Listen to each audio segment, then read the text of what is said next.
இப்போ நீங்கள் உங்களோட பாஸ்ட்டில் போய் இந்த ஒரு விஷயத்த மாற்றினா நான் இன்னும் சந்தோஷமாக இருந்திருப்பேன் அப்படின்னா எந்த விஷயம்? எக்ஸை மீட் பண்ணாமல் இருந்திருப்பேன், ஹாய் சொல்லாமல் இருந்திருப்பேன், பேசாமல் இருந்திருப்பேன், அவங்க சொல்கிற எல்லாத்துக்கும் எஸ் சொல்லாமல் இருந்திருப்பேன், அவங்க பாப்பா மாதிரி பார்த்துக்காம இருந்திருப்பேன், ஐபேட் வாங்கி கொடுக்காம இருந்திருப்பேன், அது 2 வருஷம் இஎம்ஐ கட்டாமல் இருந்திருப்பேன். ஐபேட் வாங்கி கொடுத்தீங்களா? 1.5 லட்சம். இப்படி ஒன்று எனக்கு மாட்டாமல் 1.5 லட்சம் வாங்கி கொடுத்தேன். 2 வருஷம் அதுக்கு இஎம்ஐ கட்டினேன், நைட் ஷிஃப்ட் போய். சரி ஓகே, கண்ட்ரோல். ஜாலியாக தான் இருக்கேன் இப்போ. ஜாலியாக இல்லை, அப்பப்போ இருக்கும் தான். பட் ஆனால் பண்ணதெல்லாம் நினச்சி பார்க்கும்போது இப்போ அப்படின்னு இருக்கும். அதனால முன்னாடிக்கு இப்போ ஓகே இல்லை. நீங்கள் வந்து உங்களுடைய பாஸ்ட் லைஃப்பில் போய் இந்த ஒரு விஷயத்த நான் மாற்றிட்டேன்னா நான் வந்து இன்னும் சந்தோஷமாக இருந்திருப்பேன் அப்படின்னா எந்த விஷயத்த மாற்றுவீங்க? அதான் ப்ரோ, இந்த வந்து நம்பிக்கைன்னு ஒன்று இருக்குல்ல, அது எல்லார் மேலேயும் வைக்காமல் ஒரு சில பேர் மேலே வச்சுருந்தாலே என்ன சொல்கிறது, கொஞ்சம் வந்து இழப்பு கொஞ்சம் கம்மியாக இருக்கும், சந்தோஷம் இன்னும் கொஞ்சம் அதிகமாக இருக்கும். பட் இப்போ சந்தோஷம் இருக்குது, பட் அதை முன்னாடியே கற்றுருக்கலாமோ அப்படின்னு ஈஸியாக யாரையுமே ட்ரஸ்ட் பண்ணக்கூடாது.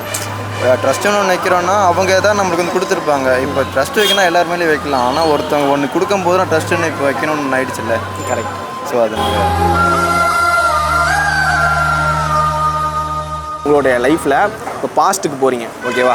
பாஸ்ட்டுக்கு போய் இந்த ஒரு விஷயத்தை நான் சேஞ்ச் பண்ணிட்டேன் அப்படின்னா நான் இன்னுமே சந்தோஷமாக இருந்திருப்பேன் அப்படின்னா பாஸ்ட்டில் ஏதோ ஒரு விஷயம்னா என்ன சொல்லுவீங்க? பாஸ்ட் வந்து பார்த்தீங்கன்னா நான் இப்போ ரொம்ப மிஸ் பண்ணுறது வந்து என்னோடய அம்மா தான். என்னோடய அம்மா நான் ரொம்ப மிஸ் பண்ணுறேன்.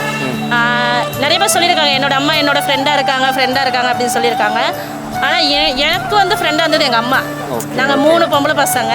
ஆனால் எனக்கு வந்து அம்மா வந்து பார்த்தீங்கன்னா அந்த 3 பேர்த்தில் என்னோட ரொம்ப க்ளோஸாக இருப்பாங்க. எங்கே வெளியே போனால் கூட நான் அப்படி தான் தெருவில் ஒரு குழந்தை மாரி ஆடிக்கிட்டே போவேன். எங்கள் அம்மா அப்படியே ஜாலியாக விட்டுருவாங்க. என்ன உன் இஷ்டத்துக்கு நீ போயிட்டு வா அப்படின்னு சொல்லிட்டு தெருவில் விட்டுருவாங்க. நான் பாட்டு ஜாலியாக வருவேன்.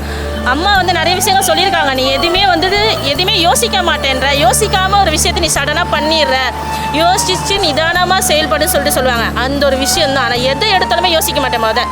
யோசிச்சிருந்தா நான் இந்த அளவுக்கு இருந்திருக்க மாட்டேன். நான் யோசிக்கிறேன். ஆனால் எல்லாருமே எனக்கு ஒரு கிஃப்ட் கொடுக்கணும் அப்படின்னா எனக்கு மறுபடியும் எனக்கு ஒரு கிஃப்டாக எனக்கு வந்து கிஃப்ட் வந்துருச்சு. அம்மா இருக்கிற இடத்துல இப்போ என்னோட பொண்ணு இருக்கா. என் அம்மாவோட டிட்டோ தான் என்னோட பொண்ணு. ஆனால் டிட்டோ பொண்ணு இருக்கா, பட் ஆனால் அம்மா இல்லை அந்த இடத்துல. அதை நான் ரொம்ப மிஸ் பண்ணுறேன். கடவுள்கிட்ட கேட்பேன், எனக்கு மறுபடியும் ஒரு ஃபியூச்சர் வேணும் அப்படின்னா எனக்கு கண்டிப்பாக எங்கள் அம்மா வேணும்.